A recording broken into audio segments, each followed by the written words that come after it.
Aujourd'hui, je te parle de mes dettes. Je te parle des moves casse-cou que j'ai faits et surtout, je te confirme que ça sert à rien d'attendre d'avoir assez d'argent.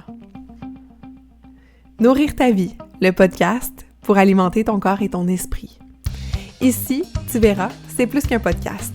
C'est une zone d'expansion et de création de vitalité pour les femmes rêveuses et gourmandes. Tu y trouveras une foule d'ingrédients pour te créer une vie qui goûte meilleure à chaque instant. Le nous de nourrir fait référence à la force du groupe, parce qu'ensemble, nous échangerons sur différents piliers de nos vies, dans la transparence et l'authenticité. Le tout bien assaisonné d'une couche de rire. Mon nom est Justine et je te remercie d'être ici à mes côtés aujourd'hui. Bonne écoute! Hello, hello! Bienvenue encore sur le podcast Nourrir ta vie, 22e épisode. Toujours un plaisir, un bonheur, tout ça, de te retrouver pour te jaser vrai, là, pour te parler d'affaires pas toujours confortables à te partager. Parfois, ça vient susciter quelques émotions à l'intérieur de moi, sachez-le, mais toujours un grand plaisir parce que je sais à quel point ça vous fait du bien. Je sais quand vous m'écrivez, quand vous me partagez en story, quand vous vous abonnez à la chaîne YouTube, quand vous vous abonnez sur les plateformes de balado-diffusion, je le sais que ce que je fais, ça vient en quelque part vous nourrir d'une façon ou d'une autre et que c'est pour ça que je choisis de le faire semaine après semaine. C'est un engagement, c'est une discussion qu'on a ensemble. Et avant d'aller plus loin, je t'invite à rejoindre ma communauté Facebook sur laquelle je dépose parfois des outils gratuits, sur laquelle je vais faire parfois des challenges. Donc vraiment, je t'invite à venir nous rejoindre. Ce sera dans les notes d'épisode. Je te disais en amorce que j'allais te parler de mes dettes. Là, c'est clairement quelque chose de pas sexy, c'est quelque chose que je comme toute la semaine, j'étais là, ok, je leur ai dit, je parlais de ça, ça me donne-tu d'aller là, comment ça va être reçu, tu sais, et ça, c'est toujours les questions que j'ai avant d'enregistrer certains épisodes de podcast, parce que je vous transmets des histoires, puis là, c'est vraiment comme de me mettre tout nu. Et là, le petit bruit, c'était pas un bruit de pète, c'était vraiment un bruit de chaise, hein, sachez-le. Puis ça fait quelques semaines, en fait, le thème de l'argent, que mon équipe marketing me dit « Ju, faut t'en parler, faut que tu leur en parles » parce que ils trouvent ça impressionnant, les moves que j'ai faits. En n'ayant pas une, entre guillemets, crise de scène, hein? On va sacrer. J'ai le droit, c'est mon podcast, j'ai le droit. Donc, ils sont comme, faut t'en parler, puis tout ça. Puis là, moi, je dis, mais voyons, de un, ça l'intéressera personne. Puis j'étais comme, ok, en fait, c'est que je trouve souvent, quand les gens se mettent à parler des fois de comment eux ont investi en eux, de comment eux, ou de calculer un investissement, puis de le diviser par le nombre de jours, puis tout ça, on dirait que je trouve que ça fait un petit peu genre manipulateur. Puis moi, j'étais comme, j'aime pas ça, j'ai pas envie d'aller là. Bref, finalement, c'est Renaud qui a travaillé avec moi quand j'avais mon service traiteur, et Renaud me dit « Hey Ju, rappelle-toi comment t'avais peur d'acheter du poivre. » Puis là, je suis là, qu'est-ce que tu veux dire par là?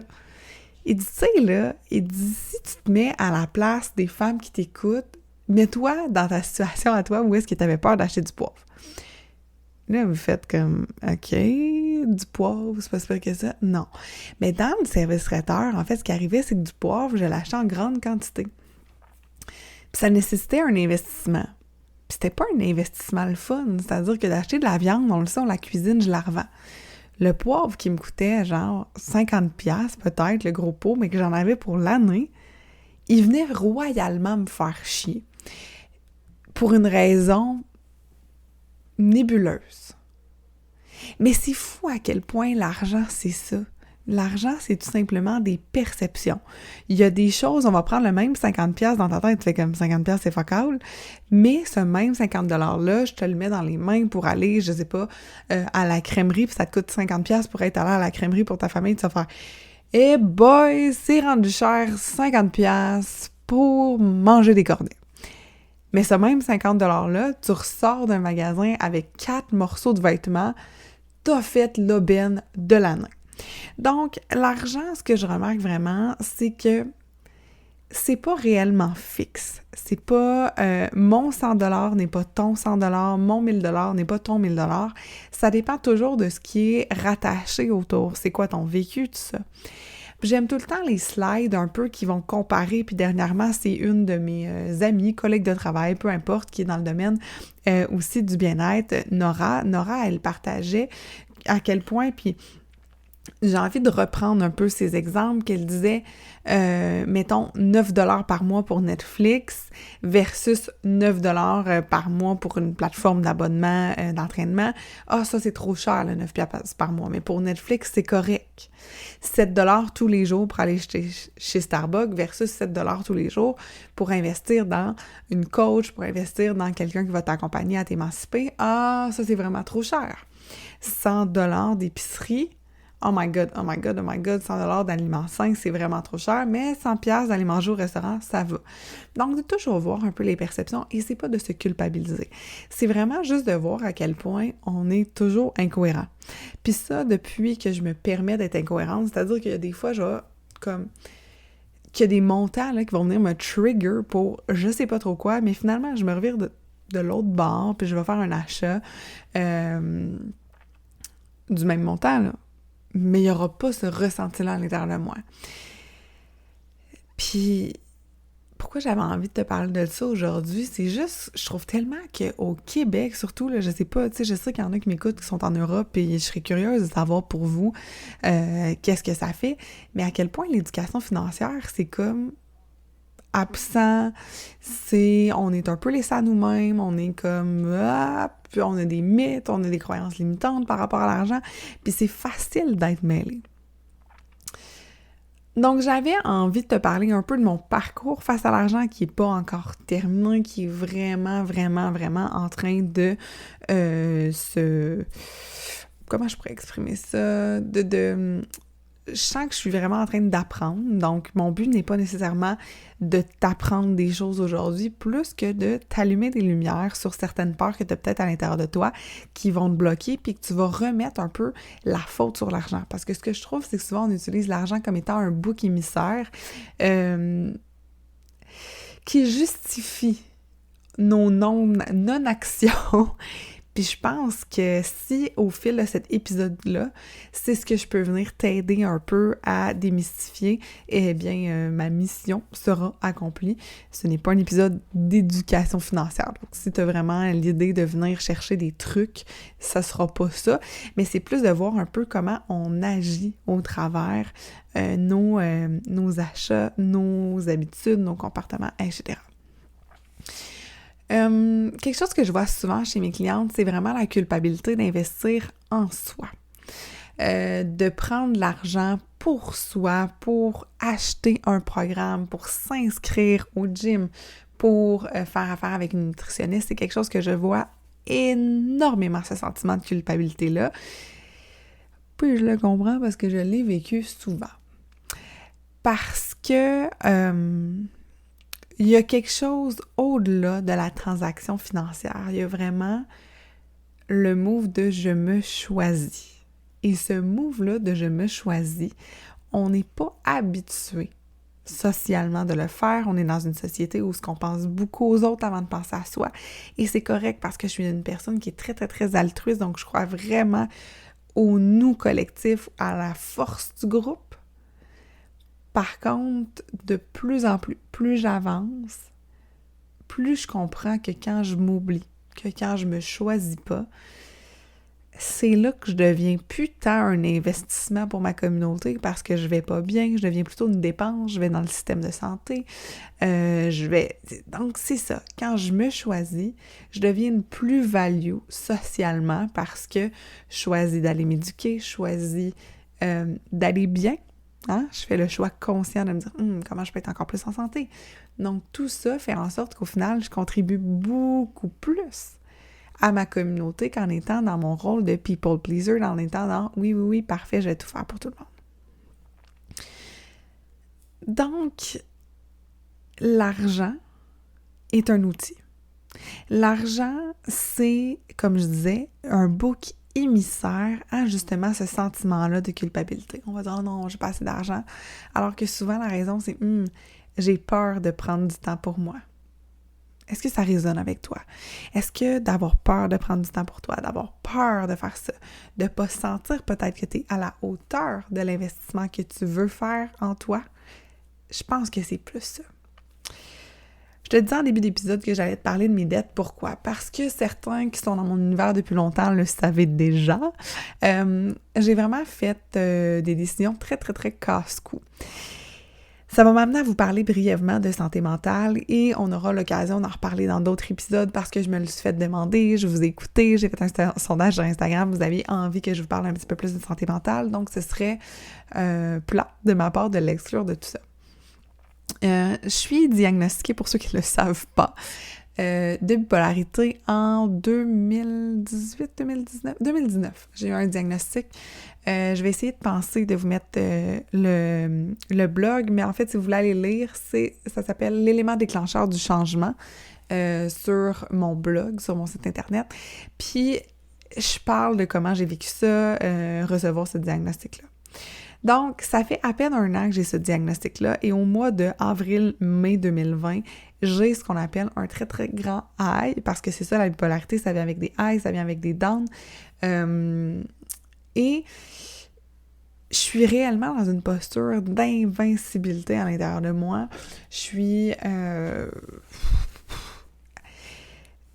Je cherche les mots pour décrire un peu parce que ça se reproduit plus tellement dans ma vie maintenant que j'ai mis en place certaines habitudes pour être plus stable. Mais il y a quelque chose qui fait en sorte que je pense pas aux répercussions. Je suis juste dans un moment présent, mais un moment présent qui est complètement déconnecté. Je te partage ça, puis c'est un petit peu difficile pour moi de partager ça. Parce que oui, j'ai accepté ce diagnostic-là que j'ai. Par contre, ce que je suis encore en cours d'acceptation, c'est les erreurs que ça m'a amené à faire. Durant ce mois de mai-là, les highs, je décris ça comme étant vraiment dans l'ego. Comme étant vraiment dans moi, je peux, moi, je suis bon, moi. Et plus je fais un travail sur mon ego, plus ma vie s'en vient stable parce que c'était vraiment un pôle entre le high étant « wow, l'ego à son top, à comme il n'y a pas rien qui m'arrête » et le down était un peu le moment où est-ce que je prenais conscience de toute la merde que je venais de créer.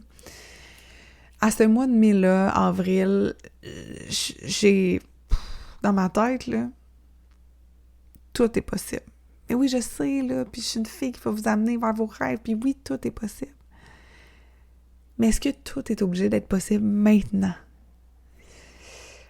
Dans ce mois de mai-là, je loue un local commercial qui me coûte plusieurs milliers de dollars par mois, dans le but d'ouvrir un service traiteur qui, finalement, l'histoire le sait, n'a pas eu lieu. Dans les notes d'épisode, je vous mettrai aussi, j'ai fait un épisode avec Marika Deslafont où est-ce que j'ai parlé un petit peu plus de ce processus-là. Si jamais ça vous tente d'écouter, les entrepreneurs, peut-être que ça peut vous intéresser. Et il y a ça. Il y a des dépenses, il y a des vêtements qui s'achètent en quantité vraiment énorme. Il y a aussi moi qui va chercher un auto, mais qui va pas chercher un auto 5000$, là. Non. Je m'en vais me prendre une location d'une Buick encore de l'année. Et je suis nouvelle conductrice depuis 1 an et demi à ce moment-là. Donc, mes assurances me coûtent 250$ par mois. J'ai des dépenses comme ça n'a pas de sens et je fais très peu de revenus. En fait, je fais des revenus, mais tu sais, ça couvre, mais tout ce que ça fait, c'est vraiment de créer un très, très, très gros gap entre la dépense et entre la rentrée d'argent.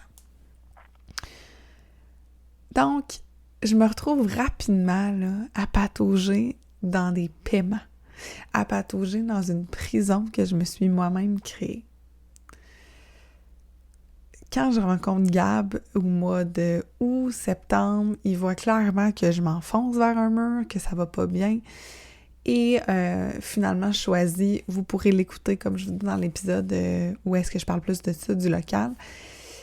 Je choisis finalement de briser mon bail commercial et de me sortir de tout ça. Fait que là, je fais comme, OK, c'est trop pour moi, parfait. Où est-ce que je m'en vais? Qu'est-ce que je fais?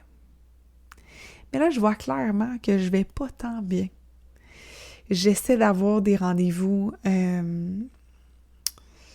avec un psychiatre, avec un psychologue, et ça ne fonctionne pas. J'essaie de cogner à des portes, et ça fonctionne pas. Je sens que j'ai besoin d'être outillée, je sens que j'ai besoin d'être entourée. Puis je nomme à ce moment-là le besoin à mes parents, puis eux avaient de l'argent de côté pour mes études. Puis à ce moment-là, mes parents me payent en fait le programme en ligne Paillette Inc. Donc, mon premier investissement, peut-être un petit peu plus en formation, j'en ai toujours fait, l'investissement sur moi, mais dans les dernières années, d'investir malgré les dettes, de faire des choix comme ça vient, OK, finalement, c'est mes parents qui m'aident. Là, je fais comme, OK, le programme, ça va, je vais chercher des outils, mais je réalise que j'ai des blocages à l'intérieur de moi et que j'ai tendance à toujours vouloir être justement dans le people pleasing et que ça vient vraiment me détruire un petit peu à petit feu parce que je suis toujours en train de dire oui, je suis toujours dans « Oh my God, est-ce que les autres vont me juger? » Juger? Si je dis juger avec un Z, me jugez-vous moins? Puis je fais comme, OK, qu'est-ce qui se passe rendu là? Qu'est-ce que je fais? Je tombe en amour avec le phénomène de la PNL, la programmation neuro-linguistique, et je rencontre Karine Robitaille qui devient ma coach à ce moment-là. Mais là, à ce moment-là, on se souvient, je suis en train de payer, je rembourse des paiements. J'ai pas plus l'argent, là. Je suis pas riche à ce moment-là, je suis pas... En fait, j'ai toujours été riche parce que j'ai des relations incroyables et tout ça, mais rationnellement, si je regarde mon compte de banque, je peux pas me payer Karine. Rationnellement. Je parle avec Karine, tout ça, finalement, elle avait un plan de paiement, ce qui me permet un peu d'étaler tout ça, de prendre la possibilité de faire affaire avec elle. Puis ensuite de ça, je vois les effets que ça crée en moi. Je vois un peu la confiance qui s'installe parce que j'apprends à dire non. J'apprends à me choisir encore plus. Si je m'étais arrêtée à ce moment-là à « j'ai pas d'argent », j'aurais pas vu ça. J'aurais pas pu faire ça. Puis à ce moment-là, à un moment donné, je dis à Karine, je dis, OK, c'est vraiment, tu sais, comme c'est trop pour moi. Puis c'est là aussi, ça, c'est super important de te respecter. Parce que ici, là, je veux vraiment que tu saches, c'est pas un podcast qui te dit « Ah ouais, la grande va t'endetter ». Non, pour vrai, ça l'amène du stress, ça l'amène du ça. Par contre, si t'attends d'avoir assez d'argent avant de faire un move, je peux te jurer que ce moment-là n'arrivera jamais. Parce qu'il va toujours arriver un impondérable à vie, des pneus à acheter sur ton auto, toujours quelque chose d'autre qui va apparaître plus urgent que toi-même. Donc, finalement, j'ai investi en PNL avec Karine, puis à un moment donné, je fais comme, OK, Karine, vraiment, tu sais, mes priorités sont ailleurs, puis tout ça, mais je sens que j'ai encore quelque chose à avancer. Et à ce moment-là, je faisais un peu d'adjointe, même si j'avais d'autres projets en ligne, etc. J'essayais d'aller chercher l'argent où elle était disponible pour pouvoir aller, en fait, arriver, point, là, pas aller nulle part, juste arriver. Puis Karine a fait parfait, ben moi je te déléguerais des tâches d'adjointe. Là, allez pas voir Karine puis essayez pas de troquer avec elle, là. Elle a fait ça à ce moment-là. Ça veut pas dire qu'elle veut faire ça avec tout le monde, OK? Peut-être qu'elle dirait, Justine, pourquoi t'as parlé de ça? Mais à ce moment-là, je pense qu'elle perçoit une grande volonté en moi de m'améliorer, tout ça. Puis Karine a fait parfait, ben je vais te déléguer, je vais te donner des visuels à faire, je vais te donner des trucs. Fait que parfait. Fait qu'on troque des séances avec des tâches d'adjointe que je lui fais. Et ça, c'est vraiment un principe, en fait, que j'ai utilisé souvent. Autant, moi, quand des gens ont voulu avoir des choses avec moi puis qu'ils n'étaient pas en mesure d'acheter, le troc, là, on sous-estime ça vraiment beaucoup, là. Comme en 2023, dans notre tête, il n'y a que l'argent qui existe, mais le troc it's a thing, là. Pour vrai. J'ai des gens qui m'ont troqué contre des services formidables, l'accès à un programme. Après ça, c'est juste de s'asseoir. Est-ce que c'est gagnant-gagnant pour les deux? Si ce l'est pas, ça se peut. Les gens sont pas obligés de dire oui à du troc, by the way. Et souvent, le troc est vraiment possible quand on a une relation avec quelqu'un. Mais c'est quelque chose qui existe. Donc, si j'attends d'avoir l'argent pour continuer en PNL, si j'attends d'avoir l'argent pour avoir mon site Internet, j'attends d'avoir l'argent pour X, Y, machin chouette, on n'avance pas. On n'avance pas. Si on attend, l'argent, c'est un moyen. Dans l'épisode dernier là, que je vous parlais, comment transformer du caca en or, je vous disais que l'univers vous écoute et l'univers vous envoie vos cadeaux. Mais vos cadeaux ne seront pas nécessairement emballés de la façon dont vous avez envie qu'ils soient emballés. Donc, de percevoir ça, que des fois, il y a d'autres moyens, il y a d'autres possibilités de voir arriver ce que vous avez envie qu'il arrive.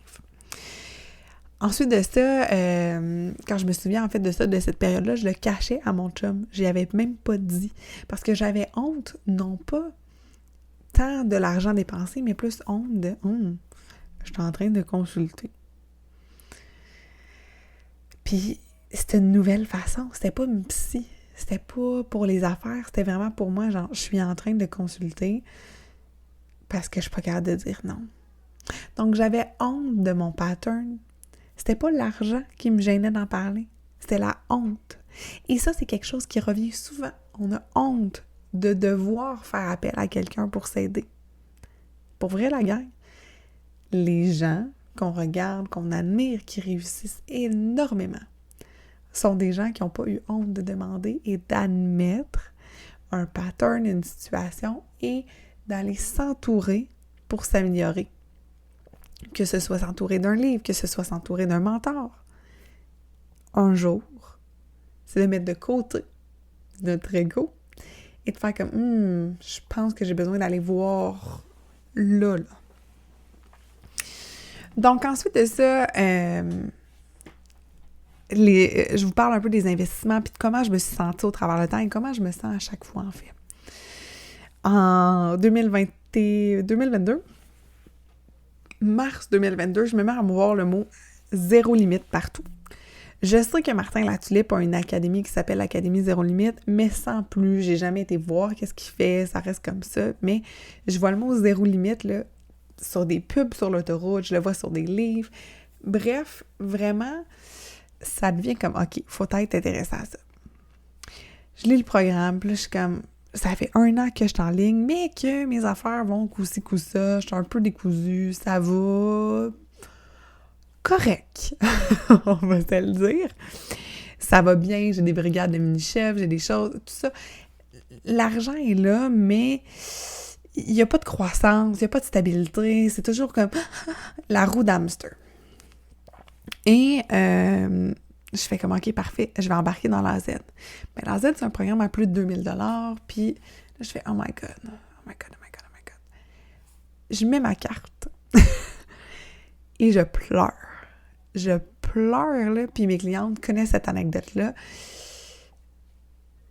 Je vais voir Gab en pleurant. Imagine, Justine qui se sent coupable en pleurant. Lui, dans sa tête, je m'en viens y annoncer qu'on n'est plus ensemble, que c'est fini, que ça... Tu sais, lui, il voit un drame, là. Finalement, moi, je suis comme... Et là, si vous êtes en YouTube, vous avez la chance.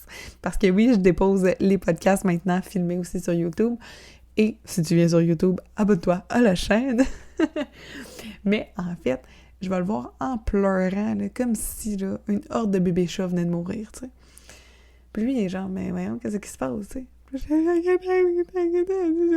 Académie Zéro Limite. Comme quoi?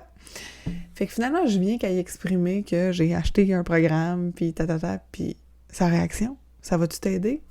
Oui? Bon, ben arrête de pleurer. Donc, à ce moment-là, je comprends que si on pense que ça va nous aider, c'est correct. Si tu penses que la direction où tu t'en vas, ça va t'aider, c'est correct. Puis là, tranquillement, il y a quelque chose qui se déconstruit en moi. Mais là, je parle souvent avec Gab que je trouve que j'ai pas une éducation financière qui est suffisante, que mes parents m'ont pas montré ça, que l'école m'a pas montré ça. Donc, je suis dans une déresponsabilisation totale de mes finances. Comme on peut être dans une déresponsabilisation totale de notre énergie, de notre santé, de notre poids, de nos relations. Puis là, maintenant, mon chum me regarde puis il fait... C'est parce que t'as 25 ans à grande, là, j'ai 26, là, mais il dit... Là, tu vas attendre que ton père et ta mère choisissent qu'est-ce que tu peux apprendre. Non. Ah, t'as raison, hein? T'as raison. OK. Fait que j'ai lu des livres de Pierre-Yves McSween. J'ai lu Rich Dad, Poor Dad. J'ai lu... En fait, ça devient une curiosité aujourd'hui. Est-ce que mes finances sont parfaites? Non. Mais je deviens de plus en plus curieuse.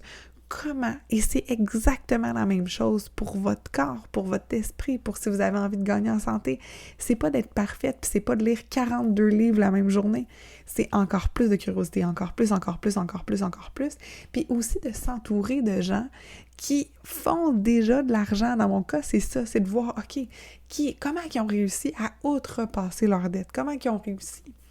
Parce que si tu restes dans ta croyance, dans ce que tu es, dans ce que tu penses déjà, si tu reproduis nécessairement la même chose qui t'a mené à tes dettes, comme dans mon cas, si je reproduis les mêmes schémas, je m'en sortirai jamais. Ce qu'il faut faire, selon moi, c'est de changer, c'est de briser ce cycle-là. Est-ce que briser un cycle, moi, honnêtement, j'aurais aimé que ça prenne, que du moment où je fasse « bon, ça y est, je suis prête », ça se fasse. Non! Ça prend du temps, ça prend de l'observation des croyances limitantes, ça prend de l'éducation. Il faut oser aller là. Si je reste dans ma croyance que papa, maman, l'école m'a pas appris ça, donc je suis victime de ça, j'en sors jamais de ça. Jamais. Fait que oui, j'ai payé des comptables. J'ai payé pour me faire lire mon rapport de fin d'année, pour comprendre que finalement, hey, j'avais un chiffre d'affaires, que mes pertes à la fin, que moi je me concentrais sur le zéro, puis dans ma tête j'étais un échec, sont des pertes reportées d'années antérieures. Parce que j'ai fait des mauvais choix dans le passé, comme je vous ai parlé par rapport au local. Mais quand on regarde mon entreprise, ça va bien. Donc de se dire un peu qu'en s'entourant de gens qui connaissent ça, c'est là qu'on a une possibilité de croissance, c'est là qu'on a une possibilité de savoir réellement ce qu'il en est. Parce qu'on dit tout le temps « knowledge is power ». Pas parce que quelqu'un qui a plus de savoir a plus de pouvoir sur toi. Cette personne-là a plus de pouvoir sur elle-même, sur sa prise de décision, sur ça. Et plus on en sait, plus c'est facile de venir apaiser l'anxiété, plus c'est facile de venir avoir une perception qui est peut-être plus balancée que go, go, go, et d'être dans le hamster qui tourne, et qui nous fait peur, qui nous fait mal. Quand je m'entoure de gens qui font des chiffres d'affaires plus élevés que moi, je réalise que ces gens-là sont vraiment déterminés, vraiment focus. C'est super inspirant pour moi d'être entourée de ces personnes-là et de m'inspirer de ce qu'ils font et de ce qu'ils sont. Quand vous entrez dans un programme en ligne, c'est ça. Outre le fait d'avoir des vidéos, tout ça, c'est de voir comment les gens s'y prennent pour faire des changements. Comment le mentor, par exemple, c'était dans mon programme, comment moi je m'y suis prise pour faire des switches, de passer d'une fille supra-anxieuse, migraineuse et en surpoids à devenir une fille en santé qui aime inspirer les autres et qui sait gérer un peu son anxiété, qui sait apaiser sa santé mentale. C'est ça, c'est pour ça que vous entrez dans un programme. Vous entrez pas dans un programme que pour les vidéos, que pour les cahiers. Vous entrez pour être vraiment imprégné. Puis plus je comprends ça, plus j'ai envie d'aller me rapprocher de gens qui ont transcendé des croyances limitantes que j'avais. Quand je suis rentrée dans l'académie du podcast, c'était pas tant pour apprendre le podcast. Oui, je savais que j'allais pouvoir apprendre un peu la mécanique, tout ça, mais c'était vraiment, je savais que Marco, le mentor, j'allais dire le menteur, pauvre lui, si un jour Marco t'es désolée, mais je savais qu'eux sont passés d'une situation qui était vraiment critique, eux en parlant de lui et sa conjointe, à vraiment revirer de l'autre côté. Mais qu'est-ce qu'ils ont fait? Ils ont osé. Ils ont osé faire des moves qui faisaient pas de sens pour les autres. Je sais pas où t'es, ma belle amie, en ce moment, puis si t'es comme « Aïe, aïe, Justine, ton programme me parle » ou « J'ai envie d'avoir un entraîneur, j'ai envie d'avoir ci, mais j'ai pas d'argent. » Pour moi, l'argent sera jamais une excuse. Si j'avais pas fait ces moves-là, qui, oui, m'ont amené, oui, j'ai des paiements, j'ai des obligations mensuelles, je vous le dis, j'en ai encore, j'ai diminué de moitié les dettes que j'avais. Par contre, j'ai encore des paiements. Oui, ça vient avec un stress, puis je vous le cacherai pas, puis pour vrai, là, c'est pour ça que j'étais mal à l'aise de faire un épisode, parce que j'étais comme... En fait, habituellement, j'aime parler des choses qui sont passées, donc que j'ai vraiment tiré une leçon, mais là, j'ai les 2 pieds dedans dans mon apprentissage, d'être encore en train de transcender ça, d'être en train de m'outiller, de lire, parce que j'ai réalisé qu'au fond de moi, j'avais la croyance que je n'étais pas assez et que je ne méritais pas de recevoir de l'argent. C'est une croyance qui m'a fait mal, là, à accueillir la gang, là. Je réalisais dans ma tête que j'étais pas assez.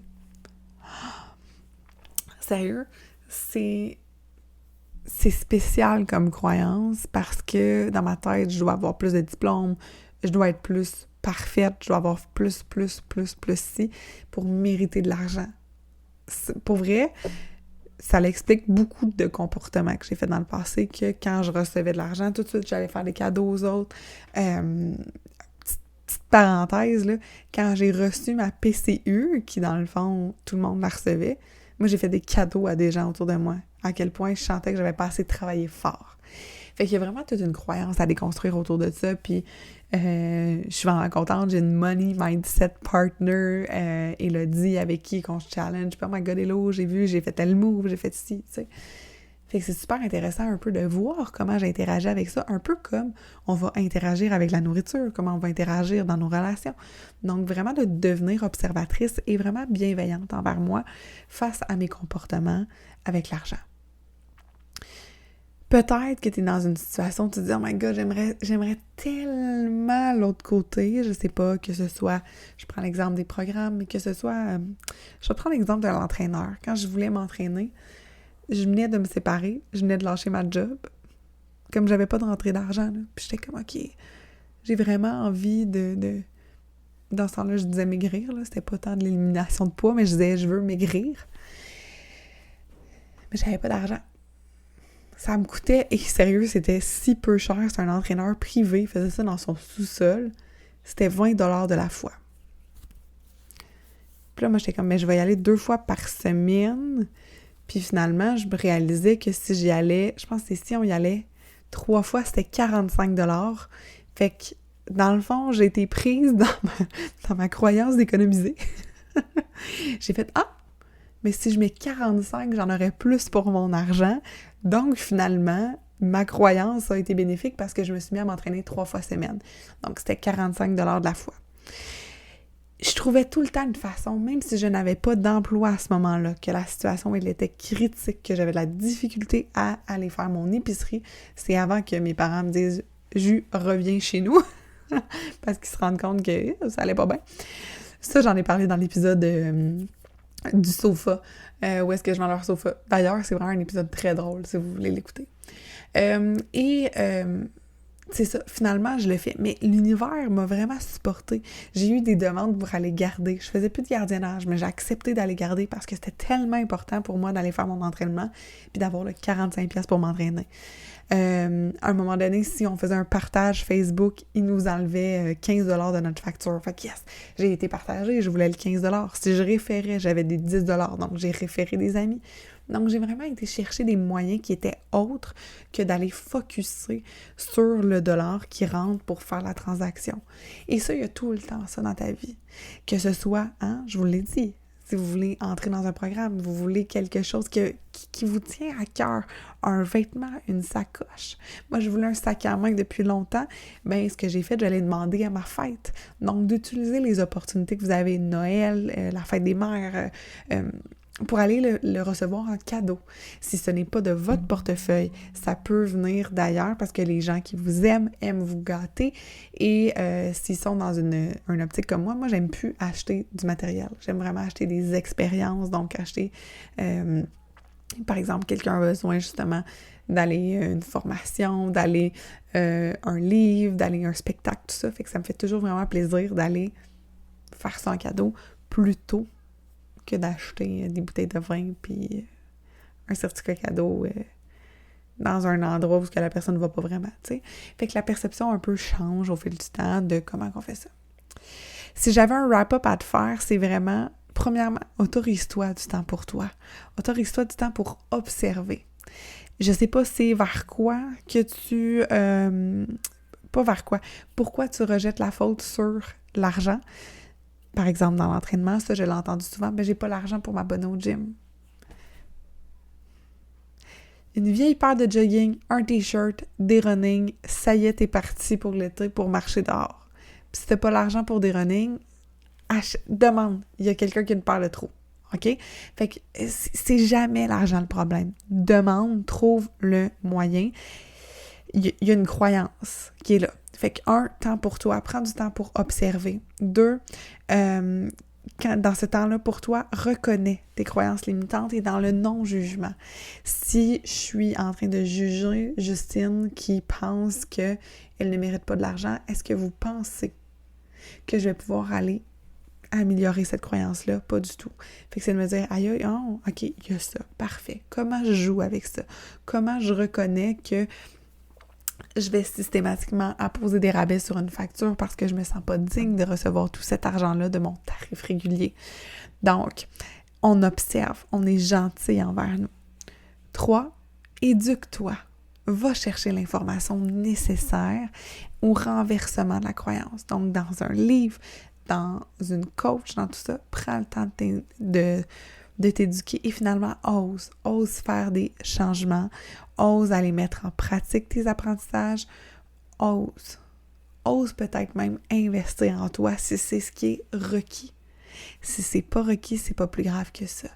Mais aujourd'hui, il y a tellement de façons d'investir en soi, que ce soit en prenant du temps pour soi, que ce soit en écoutant des podcasts, que ce soit en faisant de la lecture, tu es en train d'investir en toi, même s'il n'y a pas de transaction financière, tu es en train de te dire « Wow, je mérite plus ».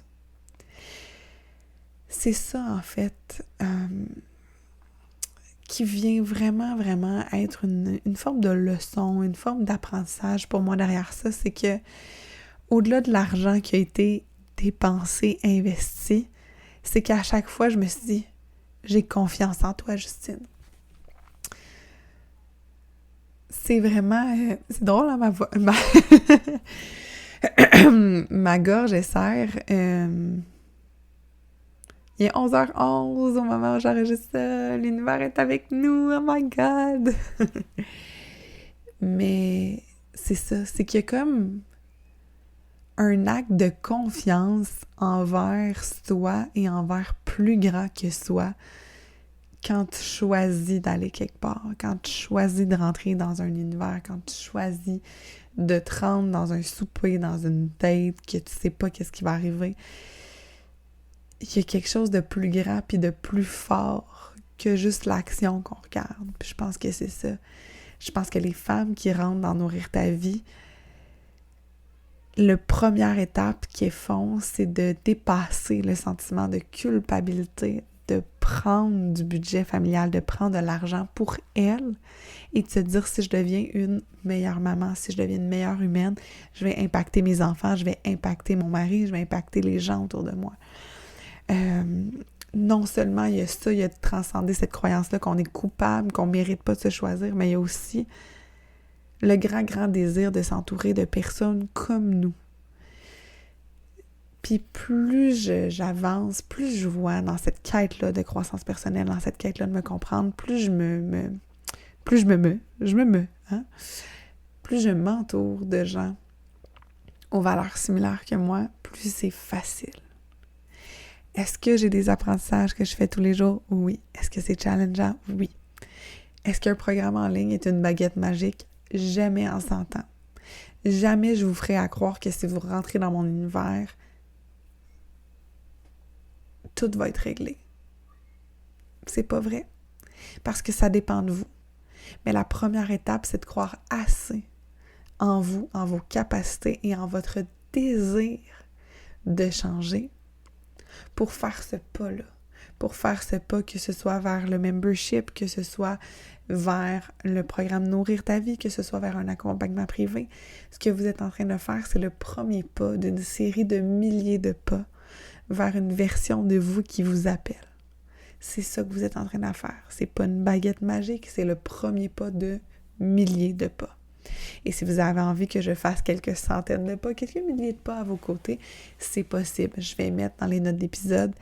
J'ai bien des affaires à mettre dans les notes d'épisode finalement, là, mais les services disponibles, si vous avez envie qu'on puisse travailler ensemble, si vous avez envie d'évoluer à mes côtés, ce sera un plaisir pour moi de vous accompagner, ce sera un plaisir d'avoir des conversations vraies, de plonger dans notre authenticité encore plus pour grandir finalement. Merci d'avoir été avec moi aujourd'hui. Merci d'avoir écouté un peu tout mon périple au niveau de l'argent, de comment j'étais, comment j'ai fait des dépenses, comment je me suis pardonnée au travers de tout ça et comment ça peut être vous aussi, votre histoire à vous, si vous cessez de vous accrocher à attendre d'avoir l'argent avant de vous choisir. L'argent va venir quand vous allez être prête à vous faire confiance. Ma belle amie, je te dis à la semaine prochaine.